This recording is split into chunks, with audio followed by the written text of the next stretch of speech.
오늘 마태복음 9장 9절에서 13절 본문의 말씀을 중심으로 죄 있는 자들아 주께 나오라, 이와 같은 제목으로 은혜를 나누고자 합니다. 전도서 3장 18절에 보면 짐승과 사람이 다른 점을 말합니다.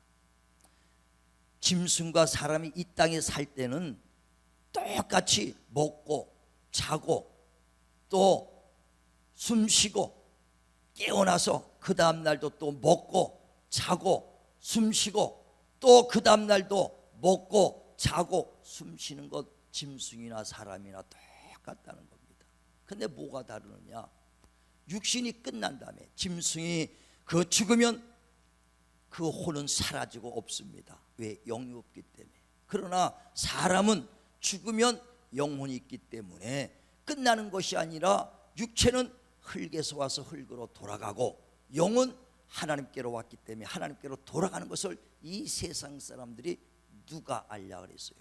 다시 말하면 사람은 육체만 있는 존재가 아니라 영혼이 있기 때문에 육체는 흙으로 돌아가도 영은 하나님께로 영원히 산다는 거예요. 그래서 사람이 죽으면 돌아갔다. 어디로? 육체는 흙에서 와서 흙으로 돌아가고 영은 하나님께로 왔으니까 하나님께 돌아가는 것입니다. 그래서 다 하나님 앞에 그 영혼이 돌아가서 모든 사람이 하나님 앞에 무릎을 꿇을 것이고 그 혀가 다 짓고 한다는 거예요. 내가 세상에 살면서 이런 죄 졌습니다, 이런 못된 일 했습니다, 이런 일 했습니다, 저런 일 했습니다 하고 말하지 않을 것도 다 짓고 네 죄를 네가 알렸다 한마디만 하면 다 얘기를 할 수밖에 없는 거예요. 로마서 14장 10절에도서 모든 사람이 하나님 앞에 무릎을 꿇을 것이고 그 혀가 짓고 하리라. 다 심판대 앞에 쓸 것입니다. 그래 사람이 죽으면 끝나는 게 아니거든요. 영혼에 대한 심판이 있습니다. 그래 히브리서 9장 27절에도 사람이 한 번 죽는 것은 정한 이치다. 그러나 그 후에 반드시 심판이 있다. 아니 죽었으면 끝나는데 뭐가 끝이냐? 영혼의 심판이 있다는 것입니다. 영의 심판은요, 부한 자나 가난한 자나 권세 있는 자나 무능한 자나 무명한 자나 유명한 자나 모두가 다 하나님 앞에 심판받게 돼 있어요. 그래 누가복음 16장 19절에서 보면 부자와 가난한 사람이 다 이 땅에 살다가 육신이 끝나니까 끝인 줄 알았는데 부자가 호래호식하고 이 땅에 잘 살았습니다. 사람을 거느리고 살았는데 육신이 끝나는 순간에 음부에 들어가서 고통 중에 부르짖는 소리를 듣지 않습니까? 죽음은 끝인 줄 알았더니 죽고 난 다음에 봤더니 뜨거운 불 속에서 그 부자가 소리 지르면서 나사렛 그 아브라함을 부르면서 아브라함이요 내 이 불 속에서 고통 중에 있나이다. 나사렛을 통해서 손가락에 물 한 방울만 찍어서 내 혀에 갖다 주달라고. 얼마나 고통스러워서 물 한 방울이 혀에서 갈급하냐 이거예요. 이와 같이 이 세상은 죽음은 끝이 아니라 죽은 다음에 심판이 있다는 거예요. 세상 사람들이 누구 알랴? 모르기 때문에 예수 안 믿는 것이죠. 영혼이 있다는 걸 확신한다면 안 믿을 수는 없죠. 왜? 영혼을 맡겨놔야 되니까. 영혼을 맡겨놔야 되니까. 그래서 죄 있는 자는 하나님의 영원한 심판에 들어갑니다. 히브리서 10장 31절에 죄 있는 자들이 하나님의 손에 들어가는 것이 무서울진저 그랬어요. 죄 있는 자는 하나님의 공의로우신 심판주라 영원한 심판의 불 속에 집어넣는다는 것입니다. 그러므로 이 땅에 사는 동안에 육체가 있는 동안에 죄의 문제만큼은 꼭 해결하고 가시길 바랍니다. 죄를 가지고 하나님 앞에 가시면 공의로운 심판 주시기 때문에 외모 보시지 않습니다. 행한 대로 그 의대로 그대로 심판하신다는 거예요. 정말 우리 육신에 있을 때 죄의 문제를 싹 해결하고 가시길 주님의 이름으로 축원을 드립니다. 그래 예수께서 이 땅에 오신 것은 바로 죄인들을 구원하러 오신 겁니다. 그래 마태복음 20장 28절에도 인자가 온 것은 섬김을 받으려고 온 것이 아니라 내가 도리어 섬기러 왔다 하면서 내 목숨을 많은 사람들 위하여 대속물로 주노라 그랬어요. 주님이 대신 십자가 죽으시고 죽으셨습니다. 누구를 위하여? 우리 죄를 위하여. 주님이 피 흘려신 그 피가 우리의 죄를 대속해 주시고 담당해 주셨다는 것입니다. 그러므로 누구든지 예수 믿기만 하면 구원을 받으리라. 그래서 정말 목마른 자들아, 죄 있는 자들아, 병든 자들아, 내게로 오라. 생명수를 내가 값없이 주리라. 주님께만 나오면 값없이 다 죄도 용서해 주시고 다 주님께서 아낌없이 주시겠다는 겁니다. 그래 우리가 구원받은 것은 행위로 받은 것이 아니요, 에베소서 2장 8절에도 우리가 구원받은 것은 행위로 받은 것이 아니라 예수 그리스도를 믿음으로 거저받은 선물이다. 주님이 내가 죽어야 될 것을 주님이 대신 죽으시고, 내가 죄 때문에 멸망받을 것을 주님이 피 흘려 주셔서 대신 속해 주시고 그 핏값으로 우리를 값주고 샀으니 이젠 우리는 그 은혜를 믿기만 하면 구원을 받으리라. 할렐루야. 그래 예수께서 바로 이렇게 죄인들을 찾아서 우리를 구원시키러 오셨다는 것입니다. 그래 누가복음 19장 10절에도 인자가 온 곳은 잃어버린 영혼을 찾아 구원하러 왔다, 찾으러 왔다는 거예요. 죄인들을 찾아, 잃어버린 영혼을 찾아 정말 주님이 이 땅에 오셨습니다. 그래 오늘 본문에도요, 죄인들, 주님은 누구랑 같이 있느냐? 죄인들, 세리들, 병든 자들, 연약한 자들, 그 버림받은 자들, 정말 소외된 자들, 그들과 함께 있는 겁니다. 그래서 항상 병든 자들을 찾아가시고 소외된 자들을 찾아가시고 굶주린 영혼들 정말 그들을 찾아가시고 죄인들을 찾아가시고 세리들과. 그래 오늘도 마태가 세리입니다. 세리는 뭐 하는 사람이냐? 세무쟁이에요. 세금 잡는 사람인데, 세금 받아내는 사람인데, 로마 시대 때는 아주 세무장이들을 아주 죄인 취급합니다. 우리나라도 요즘은 그런 사람 없지만은 쉽게 말하면 일산에 세리장한테 딱 맡깁니다. 일산에 한 달 1년에 100억을 세금을 걷어라 이렇게 얘기를 마냥 내려오면은요, 그걸 정부에다가 100억만 걷으면 돼요. 그러면 세리장인 얼마 걷겠어요? 200억도 걷고요, 1000억도 걷습니다. 나머지는 다 자기 거니까. 그러니 얼마나 백성들을 피를 짭니까? 그러니까 세리들을 죄인 중에 죄인이라고 그랬죠. 아주 나쁜 사람으로 봐요. 그런데 예수님께서 세리들하고 또 죄인들하고 같이 그 집에 가서 밥을 먹으니까 세리들이 그냥 참 몰려들고 죄인들이 그냥 그 한 20-30명 모여서 밥을 먹더라 이거예요. 그러니까 바리새인들이 다 보더니, 아니 너희 선생님은 왜 죄인들하고 저렇게 밥을 먹느냐, 한 자리에 있느냐, 저들이 죄인인 걸 모르느냐. 그랬을 때 예수께서 말씀하는 거예요. 그 말씀을 드리고, 의사는 건강한 사람들에게는 필요 없다. 병든 자가 필요한 것처럼 인자가 온 것은 의인을 부르러 온 것이 아니라 죄인을 불러 구원시키러 왔다. 그러므로 죄인들은 예수가 필요할 것이다. 죄인들은 주님 앞에 나올 것이다. 죄인들은 예수가 필요한 거예요. 병든 자는 의사가 필요하듯이. 그러니까 그 죄인들을 부르러 왔다니까 바리새인들이 하는 말이, 그러면 나는 예수가 필요 없다. 왜? 우리는 율법을 다 잘 지켜서 죄를 짓지 않았다. 왜? 살인도 안 했다, 간음하지 않았다, 도둑질하지 않았다. 그러나 우린 죄인이 아니니, 죄가 없으니 예수 필요 없다는 겁니다. 그러니까 예수를 안 믿는 거거든요. 지금 세상 사람들도 그 예수 믿어라, 누구든지 죄 있는 자는 오라, 난 죄 없어, 살인하지도 않고 도둑질하지도 않은데 무슨 죄가 있냐, 죄 없다고 하면서 예수 안 믿는 사람들이다 이거예요. 그러면서 도리어 예수 믿는 사람들보다 우리가 더 나아, 나는 법 없어도 살아 하면서 대래 예수 믿는 사람들이 죄 많다고 그러죠. 그러면서 비꼬죠. 너희들은 맨날 일주일 내내 죄 짓고 나서 교회 가서 죄 용서해달라고 하면 다냐 하면서 대래 예수 믿는 사람들을 비아냥합니다. 그러니까 자기들은 살인도 하지 않고 도둑질도 하지 않고 죄가 없다고 하죠. 그러니까 세상에서 말하는 죄라는 것은, 사람들이 아는 죄는요, 현행범으로 잡힌 물증이 있는 죄, 그거가 없으면 죄가 아니라고 얘기하거든요. 도둑이 어떻게 도둑입니까? 저 집 도둑질 할까 한다고 도둑으로 못 잡아요. 담 넘어가려고 다리락도 하나 거친 걸 봐야 경찰이 잡을 수 있는 거거든요. 그러니까 현행범만 잡아요. 그러니까 세상 사람들은 죄라 하면은 살인하고 도둑질하고 현행으로 잡힌 것만을 죄라고 하는 거거든요. 근데 하나님은 그게 아니거든요.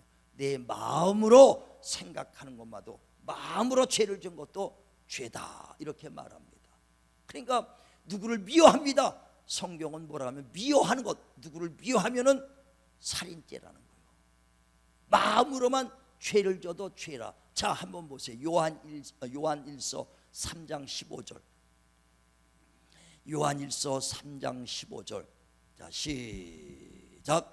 그 형제를 미워하는 자마다 살인하는 자니 살인하는 자마다 영생이 그 속에 거하지 아니하는 것을 너희가 아는 바라. 살인하니까 살인은 안 했습니다.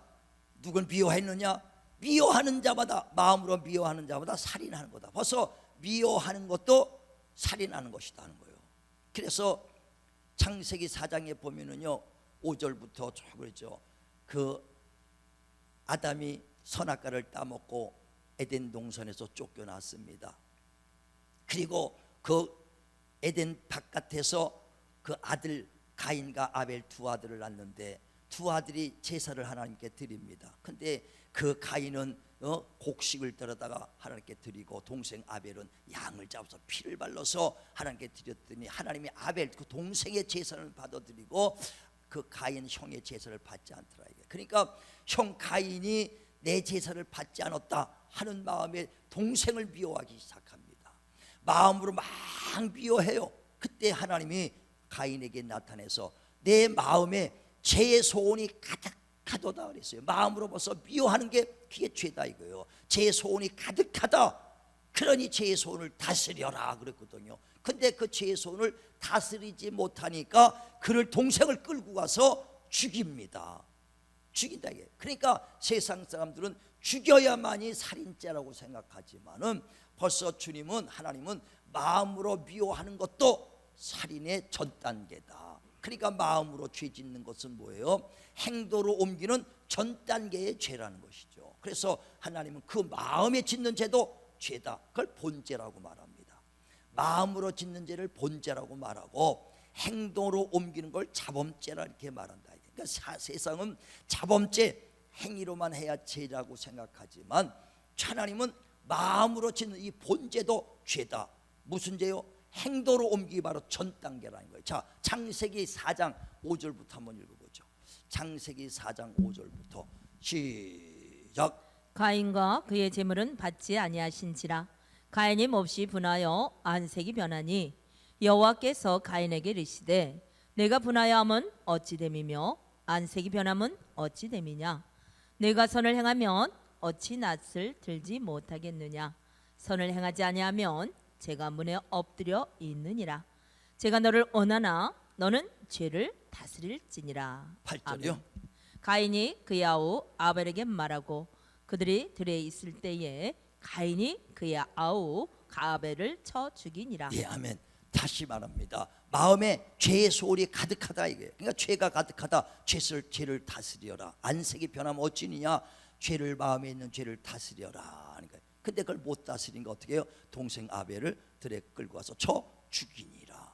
그러니까 죽이기 바로 전 단계가 마음에 미워하는 마음이 생기는 거예요. 그래서 마음의 죄가 그 행동으로 나타나는 것이 바로 죄의 결과입니다. 그러니까 사람들은 그 마음에서부터 나오는 죄의 전 단계를 누리지 못하면 안 돼요. 저와 여러분도 마음의 전 단계 미워하는 마음을 다스리기 말합니다. 그래서 그 미워하는 것은 곧 어디로 연결되느냐? 살인하고 연결된다 이거예요. 그래서 요한일서 3장 15절에 형제를 미워하는 것은 곧 마음으로 미워하는 것은 살인하는 것과 같다 그렇게 말하는 거거든요.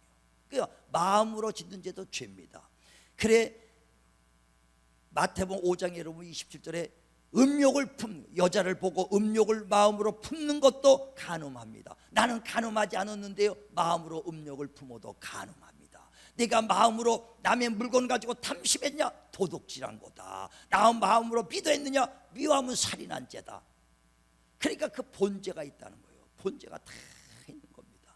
그래 모두가 다. 그러면 죄 없는 사람이 어디 있느냐?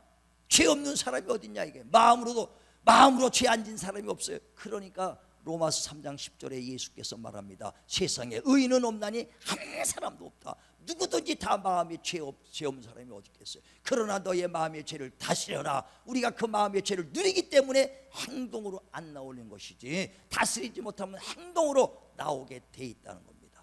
그래, 이 세상에 모두가 죄인이에요. 그래, 요한복음 8장에 보면 예수께서 회당에서 가르치는데 바리새인들이 현장에서 간음하다가 잡힌 여인을 끌고 나옵니다. 그래갖고 예수 앞에 탁 무릎을 꿇으면서 말합니다. 예수 선생이요, 이 여자가 현장에서 간음하는 걸 우리가 잡았다가 지금 여기 왔습니다. 율법으로 말하면 이 간음하다 잡힌 여인들은 돌로 쳐 죽이라고 그러는데 당신은 어떻게 하겠습니까? 하고 예수님을 시험합니다. 그때 예수님께서 땅바닥에 글을 씁니다. 뭐라고 쓰겠습니까? 살인하지 마라. 미워하는 자마다 살인한 자다. 간음하지 마라. 마음으로 음욕을 품어도 간음한 자다. 도둑질하지 마라. 마음으로 남의 것을 탐심만 가져도 도둑질한 것이다. 쓰면서 죄가 없는 자가 이 여인을 돌로 쳐라 하는 거예요. 그러니까 마음으로도 죄 안 진 사람이 어디 있어요. 그러니까 어른으로부터 시작해서 아이들까지 다 떠나가고 없더라는 거예요. 이와 같이 의인은 없나니 한 사람도 없는 것입니다. 다 마음으로 죄를 졌죠. 하나님은 그 바로 그 죄가 다 있다는 거예요. 죄를 가지고는 갈 수 없다는 겁니다. 그러니까 어떤 사람이 그러면 내가 살인도 안 하고 도둑질도 안 하고 마음으로도 도둑질 안 하고 하려면 사람 안 만나면 된다는 거예요. 그래서 어떤 사람은 자연인처럼 산속에 들어가 홀로 삽니다. 아니, 홀로 산다고 마음에 죄 안 짓겠습니까? 아니, 홀로 가서 마음에 죄까지도 안 졌다고 칠지라도요, 그리고 본죄 자범죄 안 졌을지라도요, 원죄라는 게 있는 거예요. 원죄는 뭐냐? 창세기 2장에 보면 하나님께서 첫사람 아담을 에덴 동산에 두시고 모든 실과를 먹되 동산 중앙에 있는 선악과만 먹지 마라. 먹으면 정령 죽으리라 그랬어요. 뭐가? 영원히 죽는다, 이게 죄로. 그런데 아담이 선악과를 따먹음으로써 죄가 들어옵니다. 죄 때문에. 그 죄가 들어왔어요. 그 영혼의 죄입니다. 영혼. 육체의 죄도 아니고 마음의 죄도 아니고 하나님의 말씀에 불순종했던 먹지 마라, 먹으면 죽냐, 영혼의 죄 때문에 아담은 그 에덴 동산에서 쫓겨나고 죄가 들어오는 거예요. 그런데 아담이 우리 조상의 한 인류의 최초의 조상이니까 아담의 뿌리로 우리는 다 내려왔습니다. 그렇기 때문에 아담 한 사람이 범죄하면 그걸로 끝나는 것이 아니라 그 영혼의 죄는 그대로 자손들에게 유전이 되더라 이거예요.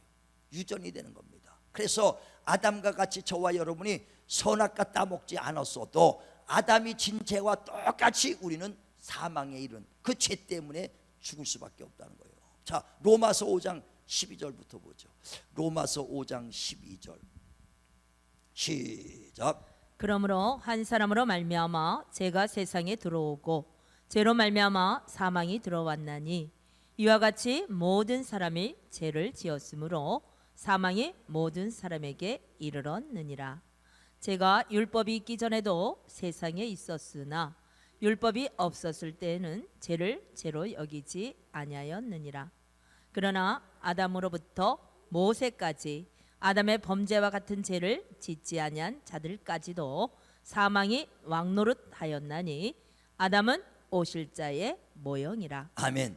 그러니까 첫사람 아담이 범죄함으로 죄가 세상에 들어오고 죄로 말미암아 모두가 사망에 이르렀다 하면서 아담부터 지금까지 아담과 같은 죄를 범하지 않았을지라도 우리는 아담과 같이 선악과 먹어본 적도 없어요. 나도 선악과는 어떻게 생겼는지 구경도 못했어. 그런데 아담이 먹었던 선악과 그 죄가 우리에게도 임해서 그대로 우리는 영혼의 죄 때문에 죽을 수밖에 없다 이거예요. 그러니까 그 영혼의 죄가 원죄라는 겁니다. 이해가시겠어요? 행동으로 옮긴 걸 자범죄라고 그러고 마음으로 생각하는 걸 본죄라고 얘기하고 하나님의 그 말씀을 어겼던 아담의 죄가 우리 영혼의 죄로 유전되어 온 것이 원죄라고 말하는 것이거든요. 원죄. 그러니까 태어나자마자 응행하고 태어나면 다른 죄, 자범죄, 본죄는 없을지라도 영혼의 원죄는 갖고 태어나는 거. 갓난애가 태어나더라도. 그래 시편 51편에도 보면 5절에 다윗이 정말 그 범죄했습니다. 그래서 그 범죄 우리 아내 바세바를 죽이고 우리 아내를 죽이고 바세바를 자기 아내로 취해버리죠. 그래 그 나단 선지자 당신이 그렇게 많은 큰 죄를 졌습니다 하고 할 때 그가 깨닫고 회개합니다. 그러면서 하나님께 기도하죠. 하나님이여 나는 죄악 중에 출생했으며 내 모친이 나를 죄 중에 잉태했나이다 그랬어요. 아니 잉태되자마자 죄 중에 어머니가 죄인이기 때문에 뱃속에서부터 잉태되자마자 나는 원죄를 갖고 잉태되고 태어나자마자 출생하자마자 죄악 중에 출생했습니다 그랬어요. 아니 다윗이 태어나자마자 누구를 미워한 적이 있습니까? 누구를 죽인 적이 있습니까? 그런 죄가 아니라 영혼의 죄는 유전이 되는 거예요. 그대로. 그래 예전부터 야 우리 조상의 죄가 들어온다. 그 세상에 무슨 죄냐? 바로 아담이 범죄했던 죄, 영혼의 죄가 우리 원죄로 계속 유죄해요. 그래서 이 세상에 죄 없는 사람은 하나도 없어요. 저도요 맨 처음엔 육체제만을 죄인지 알았어요. 육체만 있는 게 죄인지 알았거든요. 그래서 처음 예수 믿고 부흥회 갔더니 부흥 강사님이 옛날에 눈도 크고요 얼마나 싸우는데 그 설교들이 회개하라 그래요. 어이구 무섭게 그냥 그러더라고요. 회개 이것들 막 이런 식으로 막 잡아먹었더니 무서 회개했어요. 그래 해갖고 하나님이 육체 이렇게 지은 죄 아버지 잘못된 거 용서해 주세요. 그 다음날 갔는데 또 회개하라. 이틀째 3일째도 또 회개하라. 그러니까 나중에 회개할 것이 없더라고. 3일째 가니까 다 했는데 그러니까 회개하니까 생각하다가 내가 군대에서 그 행군하다가 배고팠고 남의 딸기 그 서리에 먹은 거 그 깻잎 따 먹은 거 막 그런 거가 생각나. 주여 그거 용서해 주세요. 내 남의 집 내 딸 서리에 먹었습니다. 하다 나중엔 그것까지 막 회개하더라고요. 그런데 끝났는 자리에 그 다음날 또 마지막 나갔더니 회개하라. 4일째도 또 회개래. 아니 다 이제 딸기 먹은 거 훔쳐 먹은 거까지 서리한 거까지 다 회개했는데 또 회개하니까 회개할 것이 없어. 그런데 회개하니까 그냥 부흥 강사님들이 눈 크게 뜨고 하니까 무서우니까 그저 용서해달라고 그냥 기도만 하는 거예요. 그런데 순간에 내가 예수 없이 살려고 했던 거, 예수 믿기 전에 점 보러 다녔던 거, 점난 보진 않았지만 남을 혼자서 인생의 앞길을 보면 좀 인생이 좀 나을 것 같아 혼자 역학을 공부했었어요. 역학을 혼자 3-4년 공부하고 자축인 묘진사 오미신유술에 가불경정 무의경신임견 12지식 하니까 딱 맞추면요 제가 얼마나 잘 본지 몰라요. 그 남 사주팔자 착착 봐주고 손목 맥박 잡아줍니다. 그럼 아들인지 딸인지 착